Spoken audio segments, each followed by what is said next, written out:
Intermittent fasting and inflammation. You hear those words together everywhere, right? It's one of the biggest topics in wellness. But if we go beyond the headlines, beyond all the hype, how do we actually know if there's a real connection? Well, today we're going to crack open the Scientist Toolkit and see how they really dig into this question. So the big question isn't just, hey, does it work? It's more like, how do we even know if it works? I mean, how do researchers take a popular idea and turn it into something they can measure, into hard scientific evidence? That process is exactly what we're breaking down today. Okay, first things first, let's make sure we're all on the same page with our key terms. On one hand, you've got intermittent fasting. This isn't about what you eat, but all about when you eat. You're just cycling between periods of eating and then voluntarily fasting. And on the other hand, you have inflammation. Now, this is the body's totally natural response to an injury or an infection. It's super important for healing. But when it sticks around and becomes chronic, well, that's when it's linked to all sorts of diseases. Okay, so here's our game plan for this whole investigation. First, we'll look at the tools. I mean, how do you even measure something as tricky as inflammation? Then, we're going to follow the evidence, starting small in the lab with cells and animals, before we jump into the really complicated stuff, testing in people. And finally, we'll see how scientists piece it all together to build a conclusion they can actually trust. All right, let's dive right in. You know, scientists can't just look at a person and see inflammation. It doesn't work like that. Instead, they have to be detectives, hunting for these tiny little clues or markers floating around in our blood. These markers are what tell them if the body's internal alarm system is nice and quiet or if it's blaring.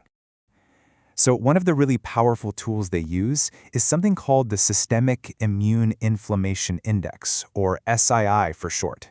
Now, this isn't just one single measurement. It's actually a really clever score that's calculated from the counts of different immune cells that you'd find in any standard blood test. We're talking about platelets, neutrophils, and lymphocytes. This gives researchers a much broader, more complete picture of what's going on. And you know what? Getting that score is actually pretty straightforward. It all starts with a simple blood draw. Then a machine counts up those specific immune cells. And finally, those numbers get plugged into a special formula to spit out the final SII value. It's simple, but for researchers, it is incredibly informative. Okay, another classic clue they look for is C-reactive protein, or CRP. I want you to think of this like a smoke detector for your body.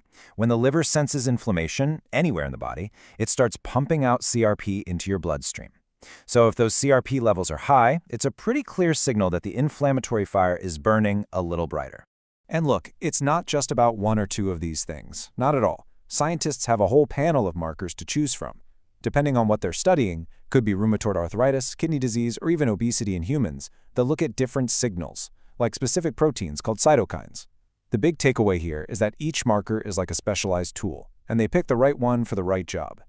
So, okay, scientists have their tools. They know what to measure. Where do they start the investigation? Almost always, it starts in these super-controlled environments, in the lab and in animal models. This is absolutely critical groundwork because it lets researchers isolate just one variable at a time and really understand the basic biology of what's happening. And to get this, we need to get our heads around two key terms.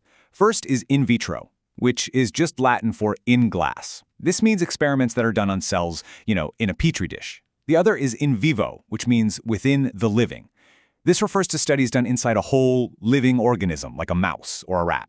And these animal models, they get incredibly specific. I mean, researchers don't just grab any old mouse. They might use something called Wistar rats that are fed a high-fat diet to mimic what happens with obesity. Or, and this is fascinating, they use these DB/DB mice, which are a specific genetic model for type 2 diabetes. Doing this lets them study the effects of something like fasting in a really controlled way. So once all that groundwork in the lab points to something interesting, then scientists move on to the much more complex and, much more exciting world of human studies. This is where the rubber meets the road. This is where we see if what they found in cells and animals actually holds up in our messy, complicated real-world biology. One way they do this is with a retrospective study. Think of this as being a data detective digging through the past. Researchers will sift through thousands, sometimes millions, of existing electronic medical records to see if they can spot any patterns. For instance, do people with certain eating habits already have lower inflammatory markers in their past blood tests? When you've got the flip side, a prospective observational study, this looks forward in time.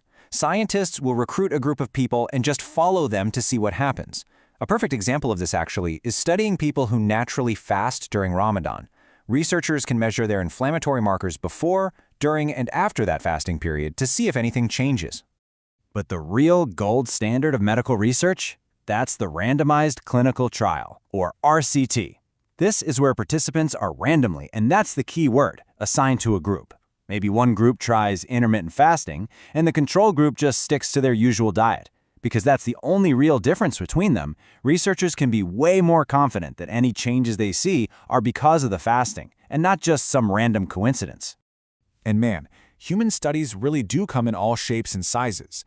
You might have an RCT looking at rheumatoid arthritis with about 100 people over 8 weeks. Or a prospective study on kidney disease during Ramadan might follow maybe 65 patients.